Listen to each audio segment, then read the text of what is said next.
As a solo musician and member of the Police, Sting has received 17 Grammy Awards, a Golden Globe, an Emmy, and has also been inducted into the Songwriters Hall of Fame. But I would say that his ultimate achievement has been to write music that millions of people love. So in this video I'm going to share 5 of Sting's biggest songwriting tips that you can use to create music for the masses, including his unique theory of creativity. My theory of creativity is like fishing. Welcome in. My name is Matt and I create videos that help everyone to write songs. And one thing I've discovered over 2 decades of songwriting is that there's always something to learn from people who are successful at writing songs, regardless of the genre of music that they play. With that in mind, let's start with Sting's first tip, which is to use the element of surprise. Well, I like the way you use the word surprise, because me, the essence of all music is surprise. When I listen to a piece of music, if I'm not surprised within the first 8 bars, I've stopped listening. I've switched off. I need surprise. Surprise is very important in songwriting. If you don't use surprise, then your listeners are going to become bored and not interested in your music. If you want to think of songs that don't have much surprise in them, then think about nursery rhymes and the simple melodies and comfortable basic chords that they use. Now, if you want to write a nursery rhyme, then that's fine. You don't have to have surprise in your music. But what can you do if you want to inject a little bit of surprise? A common thing for songwriters to do is to use borrowed chords. That's where you take a chord from outside of your existing key and use it in your current song. This might also be called modal mixture. The reason this adds surprise is because it introduces notes from outside of the scale of your key. This can add tension or dissonance or other interest or flavour to your songs that can really surprise listeners and take them on a different journey. This is particularly powerful if you've set up some sort of expectation, maybe resolving on a certain chord or constantly coming back to a certain chord. And then if you change that, the surprise and interest is greater. You can also take influence from maybe other genres of music that you're not writing in, or genres of music that your listeners might not be that familiar with. This can lead you to experiment with things such as time signatures. Time signatures are an easy way to introduce surprise, whether that's surprise from the offset and having a time signature that is not familiar to your audience. And let's face it, most songs are written in 4/4, so this can be quite easy to experiment with. Or changing up time signatures within the song, which can lead to interesting bridges or outros and codas. And another cliche that applies here is don't bore us, get to the chorus. As Sting said, it's those first 8 bars that can really grab you, and if I'm not interested in the first 8 bars, then I'm probably not going to be surprised and I'm going to move on to another song, as the whole world of songwriting is just a click away. The next tip, which might seem in contradiction to the previous tip, is to embrace tried and tested song structures. So you have a guitar riff or something, but a guitar riff is not a song. Right. A guitar riff needs to be structured. And once I have a structure of a song, maybe a traditional structure, verse, chorus, bridge, key change, coda, that's the ideal for me, even though it's not terribly fashionable at the moment.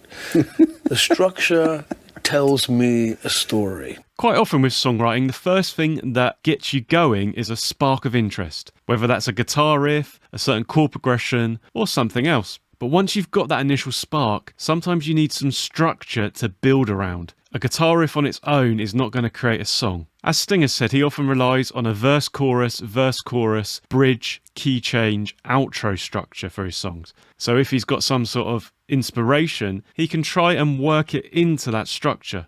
Now, a structure of a song tells a story, whether you're going somewhere and not returning, or constantly coming back to, say, a chorus with a main theme or character in it. So then you can think about your initial inspiration, again, let's use the example of the guitar riff, as part of this wider story.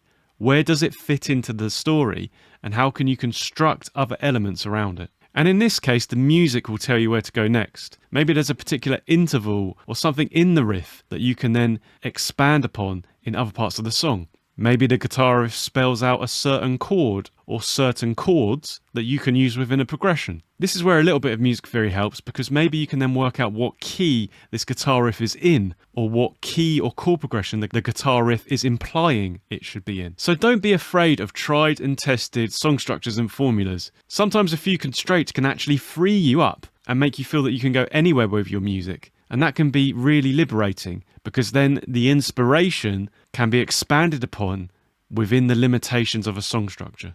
Now it's time for Sting's theory of creativity. You know, my theory of creativity is like fishing. You go to the river, you throw a line in, and you don't catch anything. Next day, the same, next day, same. Maybe by Thursday, you catch a fish. But I know this, that unless you go to the river with a line, you ain't going to catch a fish. So Right. turn up.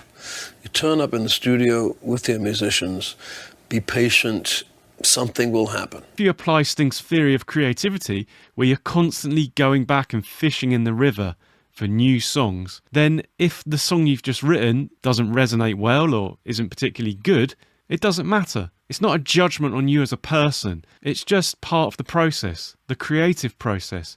Being an artist is about repeating what you do and being able to repeat what you do. If you become racked with anxiety every time you write a song, then you're never going to complete writing a song. So try and let it go a bit and not worry so much about this being a personal judgment on your character. So keep going, turn up and be patient, and over time you'll get better at your craft. Do you remember why you started writing songs in the first place? Well, this next tip goes to the heart of this. Just have fun. You're playing with plasticine and it's incredibly elastic. So Yeah. you just have fun.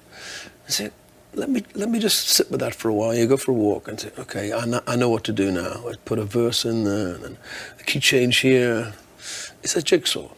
I like puzzles. Music for me is a fascinating three-dimensional puzzle. So this gets to the heart of songwriting, really. There's no one right way to write a song. And thank goodness for that, because imagine if everybody wrote their songs the same way, churning out the same hits. You sometimes get this with songwriting houses or particular styles where they come across a formula for writing a certain genre of music, and that can become repetitive and people can go, oh, I don't like listening to this type of music because it always feels like this. But the world of songwriting is broader than one style or genre or one particular songwriter's approach to songwriting. So just have fun with the process and you'll discover your own way of writing your own songs, which will become unique to you. And in order to find your process, then you just need to mess around, really. Read up, learn, watch some of the videos on my channel that can maybe help you to start with, but then maybe you come across another approach, or maybe in the process of writing your first few songs,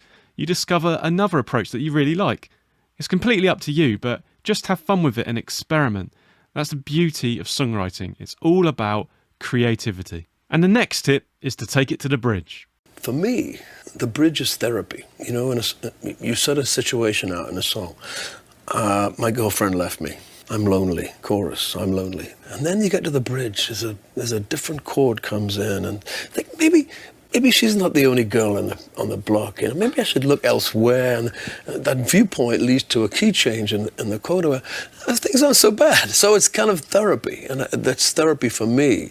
The structure is therapy. Sting talks about his love of the bridge as a section that takes a song somewhere else. So maybe within your structure that we talked about earlier, you want to incorporate a bridge, because rather than having a song that is stuck in a loop going round and round and round, you can release the song to go somewhere else.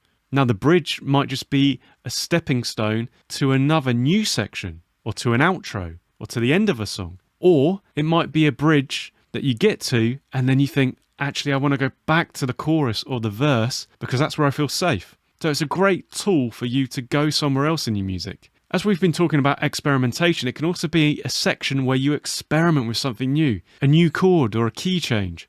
And if it doesn't work out, then that weird bridge can just be a blip.